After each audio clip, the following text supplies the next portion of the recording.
इस एपिसोड के स्टार्ट में हम देखते हैं कि किंग बोस्से उसे यानी कि हीलिंग को ये बताता है कि वो डायडा नहीं बल्कि किंग बोस्से है और वो उसे इस बात का प्रूफ भी देता है। जिसके बाद की क्वीन पूछती कि अगर तुम यहाँ पर हो यानी कि डायडा की बॉडी में तो फिर वो कहाँ पर है, जिस पर कि किंग बोस्से कहता है कि उसे नहीं पता कि डायडा कहाँ पर है। जिसके बाद की हीलिंग बेहोश हो जाती है। हीलिंग अपने रूम में होती है और डोर से वहीं निगरानी कर रहा होता है और जिसके बाद की डोरसे को कुछ आवाज़ आती है बाहर से और वो समझ जाता है कि ये वही मॉन्स्टर्स हैं और वो हीलिंग को मारने के लिए आए हैं, क्योंकि ये बात उसे पहले से पता थी। जिसके बाद कि वो बाहर जाता है और वो मॉन्स्टर्स वहीं बाहर खड़े होते हैं। जिसके बाद कि हमें एक फ्लैशबैक दिखाया जाता है और हमें ये बताया जाता है कि डोरसे पहले स्पीयरमैन था, मतलब उनका हेड, पर किंग बोस्से ने उसे क्वीन हीलिंग का बॉडीगार्ड बना दिया क्योंकि उसकी जगह पर अपीज को स्पीयरमैन बनाया गया, क्योंकि उनका मानना था कि डोरसे बहुत ही सॉफ्ट है यानी कि दिल से, और वहीं पर अपीस अपने इमोशंस को काफ़ी अच्छे से कंट्रोल कर सकता है, इसीलिए उसकी पोस्ट उसे दे दी गई। जिसके बाद कि हम प्रेजेंट में वापस आ जाते हैं वहाँ पर कि वो मॉन्स्टर्स डोरसे पर अटैक करना स्टार्ट कर देते हैं। डोरसे अपनी ब्रूट स्ट्रेंथ का यूज़ करके उन्हें रोकता है, पर वो मॉन्स्टर्स काफ़ी स्ट्रांग होते हैं और एक साथ 3 को संभालना काफ़ी मुश्किल हो रहा होता है, पर वो उन्हें रोकता है कुछ भी करके। उसे लास्ट में अपना ट्रम्प कार्ड यूज़ करना ही पड़ता है, क्योंकि वो समझ जाता है कि बस अगर वो इन्हें रूम में जाने से रोकता रहा तो ये कभी रुकेंगे नहीं, इसीलिए वो उन्हें मारने का फैसला कर लेता है और वो आर्मर को तोड़ देता है और अपने पूरे स्ट्रेंथ से उन पर अटैक करने लगता है। पर इसका एक ड्रॉबैक भी होता है, क्योंकि वो मॉन्स्टर्स जिन्हें कि मिरांजो अंडरवर्ल्ड से लेकर आई है, वैसे तो वो काफ़ी पावरफुल हैं, पर झुंड में वो एक बड़े जायंट को भी मार सकते हैं।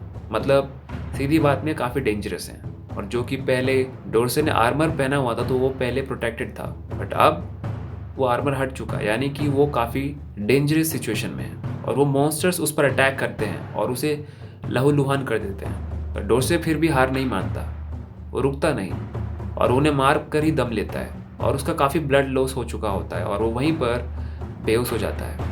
और जिसके बाद कि सीन शिफ्ट होता है और हम मिरांजो को देखते हैं और वो चौंक जाती है कि डोरसे ने उन सभी मॉन्स्टर्स को मार दिया और वो कहती है कि वो और पावरफुल मॉन्स्टर्स को इस बार लेकर आएगी।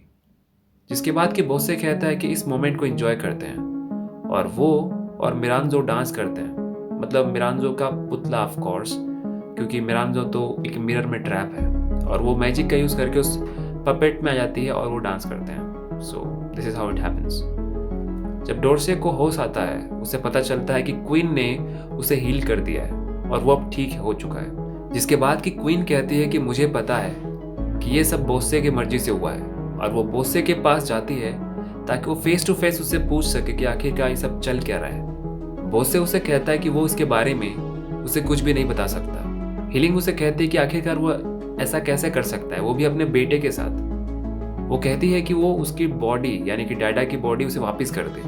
सडनली डायडा को उसके मॉम की आवाज़ आने लगती है और वो जोर जोर से अपने मॉम को पुकारने लगता है और हीलिंग को उसकी आवाज़ सुनाई दे रही होती है, पर उसे समझ में नहीं आता कि आखिर ये आवाज़ कहाँ से आ रही है, पर उसके अलावा कोई और इस आवाज़ को सुन ही नहीं पा रहा होता है। जिसके बाद कि वो ठीक से सुनती है और उसे पता चलता है कि यह आवाज़ किंग बोस्से के अंदर से यानी कि डायडा की बॉडी से आ रही है और वो डोरसे को कहती है कि डायडा बोस्से के अंदर है और वो बोस्से को मारने के लिए कहती है। पर डोरसे कहता है कि ऐसा हम नहीं कर सकते क्योंकि ये बॉडी है तो प्रिंस डायडा की, भले ही इस पर किंग बोस्से का काबू हो। और हीलिंग काफ़ी अनकंट्रोलेबल हो जाती है, इसलिए डोरसे उसे बेहोश कर देता है। जिसके बाद कि बोस्से उसे यानी कि डोरसे को कहता है कि क्वीन को लेकर वो कंट्री से बाहर चले जाए, क्योंकि इसके बाद जो अटैक होगा वो उसे रोक नहीं पाएगा। और वहाँ अंदर डायडा फंसा होता है और उसे अपने ऊपर गुस्सा आ रहा होता है कि उसने उस मिरर के बातों में आकर ये सब क्या कर दिया। और इस सिचुएशन में आकर उसे रियलाइज होता है कि आखिरकार बोज्जी पर क्या बीतती होगी, क्योंकि डायडा अभी जो वो सह रहा है बोज्जी को रोज सहना पड़ता है, मतलब पावरलेस फील करना। और ये एपिसोड यहीं पर खत्म हो जाता है। And thanks for watching. If you like my explanation, please hit like button and don't forget to subscribe for upcoming videos. Thank you.